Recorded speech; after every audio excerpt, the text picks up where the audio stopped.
दूसरी खबर हमारी है राहुल गांधी के एक पोस्ट पर मचे बवाल की। कांग्रेस सांसद और लोकसभा में नेता प्रतिपक्ष राहुल गांधी ने जेनजी से संविधान बचाने और कथित वोट चोरी रोकने की अपील की है। इस बीच गांधी परिवार के करीबी सैम पित्रोदा का एक बयान भी खूब चर्चा में है और बीजेपी हमलावर है।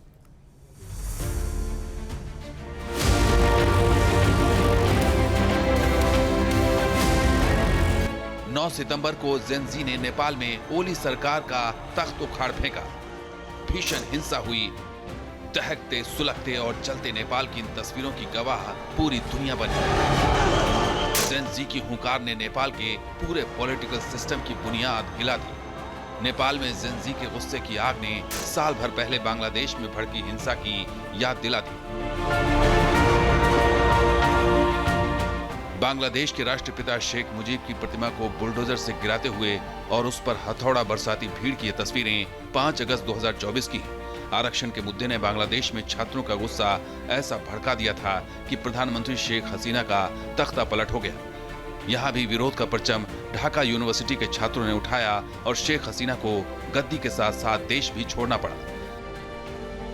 नेपाल और बांग्लादेश में जो कुछ हुआ उसके लिए जेनजी के गुस्से को जिम्मेदार माना गया।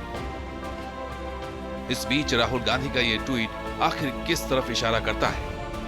बीजेपी का सवाल है कि क्या देश के जेनजी को राहुल गांधी कोई मैसेज दे रहे हैं? क्या नेपाल और बांग्लादेश में जेनजी का आंदोलन राहुल गांधी को पसंद है? बीजेपी सवाल उठा रही है कि क्या राहुल गांधी भी भारत में नेपाल जैसा हिंसक जेनजी आंदोलन भड़काना चाहते हैं?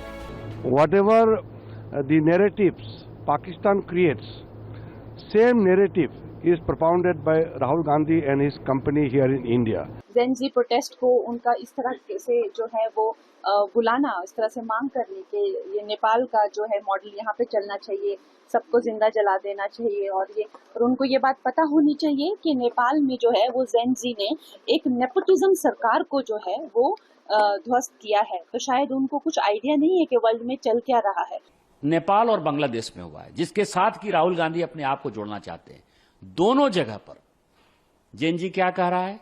हम परिवारवाद के खिलाफ हैं, परिवारवादी पार्टी के खिलाफ हैं। परिवारवाद कहां है? मोदी जी तो परिवारवादी नहीं है।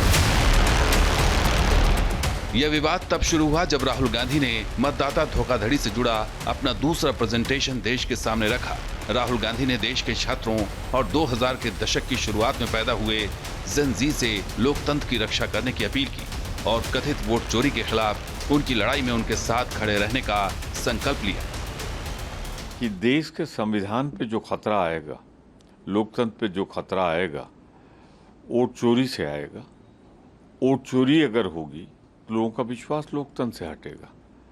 तो यही जेनजी, यही युवा, यही छात्र संविधान और लोकतंत्र की हिफाजत करेगा। आई सल्यूट राहुल गांधी और भाजपा वालों, शर्म खाओ, राहुल गांधी का धन्यवाद दो कि जो उन्होंने ये बयान दिया है, पर जरा अपने दामन में भी तो झांको। राहुल के जेनजी वाले पोस्ट ने जहां कांग्रेस के लिए परेशानी खड़ी कर दी, इस बयान के वायरल होने के साथ ही बीजेपी हमलावर हो गई। उसने सीधा सवाल पूछ लिया कि राहुल गांधी और सैम पित्रोदा को पाकिस्तान से प्यार क्यों है? कांग्रेस पार्टी के शीर्ष नेतृत्व ये कह रहा है और सैम पित्रोदा से ये कहलवा रहा है कि आतंकी मुल्क पाकिस्तान इनके लिए घर जैसा है। ये हमारे सैनिकों का और इस देश के 140 करोड़ देशवासियों का अपमान है। और ये जो कथनी इन्होंने द्वारा कही गई है, अगर ये एंटी नेशनल नहीं है, राष्ट्र विरोधी नहीं है, तो क्या है? बीजेपी की तरफ से बयानों के तीर क्या बरसे, कांग्रेस डिफेंसिव मोड में आ गई। कांग्रेस प्रवक्ता बयानों के मतलब समझाने लगे। इससे पहले भी सैम पित्रोदा के बयान कांग्रेस को मुश्किलों में डाल चुके हैं, लेकिन इस बार कांग्रेस दोतरफा हमले में फंस गई है। राहुल गांधी की जेनजी वाली पोस्ट और सैम पित्रोदा का पाकिस्तान वाला बयान कांग्रेस को टेंशन दे रहे हैं। जहां भक्ति है हर शब्द में, कथाओं में छुपे हैं दिव्य रहस्य और ज्योतिष देता है जीवन को दिशा। धर्म से जुड़ी हर बातों को जानने के लिए हमारे चैनल स्तुति को सब्सक्राइब करें। चैनल पर जाने के लिए इस लिंक पर क्लिक करें।